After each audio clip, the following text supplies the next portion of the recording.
ആവശ്യങ്ങളെല്ലാം collector അംഗീകരിച്ചിരിക്കുക.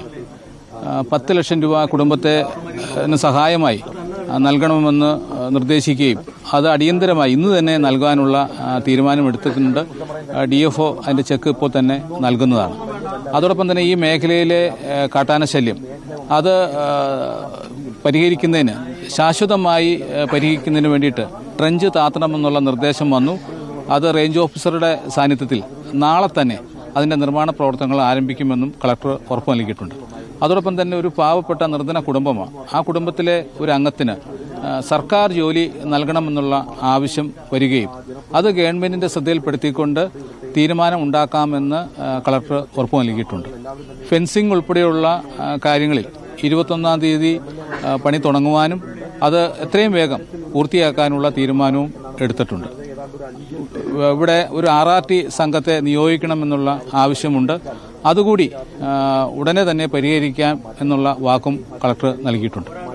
ഇപ്പോൾ സംഭവം നടന്ന് ഇത്രയും മണിക്കൂറുകൾ പിന്നിട്ട് ഈ മൃതദേഹം ഇവിടുന്ന് നീക്കുന്നത് അടക്കമുള്ള കാര്യങ്ങളിലൊക്കെ ഇനി എത്രയും പെട്ടെന്ന് ഒരു തീരുമാനം വരേണ്ടതല്ലേ? തീർച്ചയായും ഇപ്പോൾ ഈ തീരുമാനമെല്ലാം ജനങ്ങളുടെ സാന്നിധ്യത്തിൽ കളക്ടർ അവിടെ അറിയിക്കും. തുടർന്ന് എല്ലാവരുടെയും കൂടി ഒരു ആലോചനയുടെ ഭാഗമായിട്ടാണ് ഈ തീരുമാനം ഉണ്ടായിരിക്കുന്നത്. ആ തീരുമാനം ജനങ്ങളെ അറിയിച്ച ശേഷം മൃതദേഹം എത്രയും വേഗം മാറ്റാനുള്ള നടപടികൾ സ്വീകരിക്കുന്നതാണ്. ഭീഷണിയുള്ള സ്ഥലമാണ്. ഇതിനു മുൻപ് ഇന്ദിര എന്ന സ്ത്രീയാണെങ്കിലും മരണപ്പെട്ടതാണ്. അത് കഴിഞ്ഞ് ഇപ്പോൾ മാസങ്ങൾക്ക് ശേഷം എൽദോസായി. അന്ന് ഇന്ദിരയുടെ മരണം ഉണ്ടായപ്പോഴും ഇതുപോലെ ഉറപ്പുകൾ നൽകിയതാണ്. അതുപോലെ പാഴായി പോകരുത് എന്നുള്ള കാര്യങ്ങളടക്കം കളക്ടറോട് സൂചിപ്പിച്ചിട്ടുണ്ടല്ലേ? തീർച്ചയായിട്ടും കഴിഞ്ഞ 8 മാസത്തിന് ഇടയിൽ 3 പേരെയാണ് കാട്ടാന കൊന്നത്. അത്ര ദാരുണമായ സംഭവങ്ങളാണ് കോതമംഗലം മേഖലയിൽ നടക്കുന്നത്. ഓരോ സംഭവങ്ങൾ നടക്കുമ്പോഴും വാഗ്ദാനങ്ങൾ നൽകി പോകുന്ന ഒരു അവസ്ഥ ഇവിടെ കാണാൻ കഴിയും. ഈ കാര്യം കളക്ടറുടെ ശ്രദ്ധയിൽപ്പെടുത്തുകയും ഇപ്പോൾ തീരുമാനിച്ച 5 കാര്യങ്ങൾ അത് ഉടനെ തന്നെ നടപ്പിലാക്കുമെന്നും അതിന്റെ ഒരു ഫോളോ അപ്പ് ആക്ഷനായിട്ട് 27-ാം തീയതി കളക്ടറുടെ നേതൃത്വത്തിൽ വീണ്ടും കുട്ടമ്പുഴയിൽ അവലോകനം ചേർന്ന് കൃത്യമായ തീരുമാനങ്ങൾ നടപ്പിലാക്കുവാനുള്ള നീക്കവുമായി മുന്നോട്ട് പോകുന്നതാണ്. ഇനിയിപ്പോൾ പ്രതിഷേധ പരിപാടികളോ കാര്യങ്ങളോ ഉണ്ടോ, അതോ നാട്ടുകാരെല്ലാം പിരിഞ്ഞു പോവുകയാണോ? നാളെ വലിയ ഒരു ജനകീയ പ്രതിഷേധം കോതമംഗലത്തും കുട്ടമ്പുഴയിലും സംഘടിപ്പിച്ചിട്ടുണ്ട്.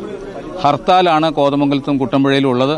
തുടർന്ന് നാളെ 3 മണിക്ക് KSRTC ജംഗ്ഷനിൽ നിന്നും വലിയ പ്രതിഷേധ ജാഥ ടൗണിൽ നടത്താനുള്ള തീരുമാനവും മുന്നോട്ട് കൊണ്ടുപോവുകയാണ്.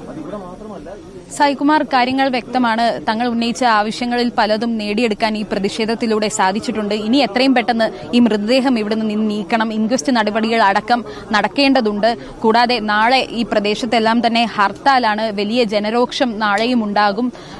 എന്നാലും തങ്ങളുടെ പ്രതിഷേധത്തിലൂടെ തങ്ങൾ ഉന്നയിച്ച കാര്യങ്ങളിൽ ഒരു തീരുമാനമുണ്ടാക്കാൻ സാധിച്ചതിലുള്ള ഒരു സന്തോഷം അവർക്കുണ്ട്.